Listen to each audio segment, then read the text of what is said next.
Bachcho, let us read the question. If C and R denote capacitance and resistance, then the dimension of CR is, that is M0 L0 T1, M0 L0 T0, M0 L0 T minus 1, not expressible in the terms of MLT. Okay, so which one of the following option is correct here?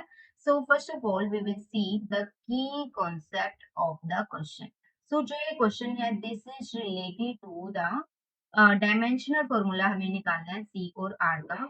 इसके लिए हमें पता होना चाहिए कि जो dimensional formula है वो हम एम एल और टी की टर्म्स में ही लिखते हैं हमेशा, जहाँ पे जो एम होता है that is mass, okay, L होता है this is related to the length, okay, और जो टी होता है that is related to the time. Dimensional formula को हम हमेशा एम एल और टी की टर्म्स में लिखते हैं, जिसमें हमें किसका डायमेंशनल फॉर्मूला निकालना है सी आर का। तो इसके लिए हमें सी और आर का रिलेशन, दैट मीन्स दोनों क्या फॉर्मूला पता होना चाहिए। एक तो हमारे पास होता है Ohm's law, that is V is equal to I R, और सेकंड है हमारे पास Q is equal to C V, charge is equal to capacitance into voltage, okay, and V is potential, that means voltage, this is equal to current into resistance. So हमारे पास ये दो relation है, हम इन फॉर्मूलों का use करके इस question को solve करने की कोशिश करेंगे। उसके बाद हम एमएलटी के टर्म्स में इस फॉर्मूले को निकाल लेंगे। ओके, सो हमारे पास फर्स्ट ऑफ ऑल हमारे पास है, हमें सी इंटू आर निकालना है।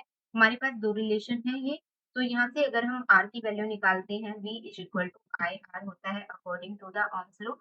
यहाँ से अगर हम आर की वैल्यू निकालें तो वो क्या आएगी, V divided by I, okay. And second is Q is equal to C into V होता है, तो यहाँ से हम C की वैल्यू निकालते हैं, that is equal to Q divided by V। Q is charge, V is potential, okay.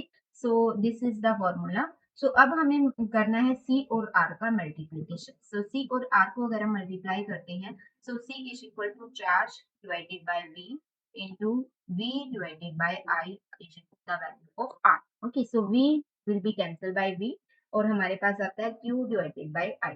Q हमारे पास है चार्ज, और हमें पता है कि जो आई है current, that is equal to charge per unit time, this is the formula of current, okay. So अब हम यहाँ से Q को लिख देते हैं, Q is equal to I into T, current into time divided by current. तो current को करंट से डिवाइड कर देंगे, this is equal to time.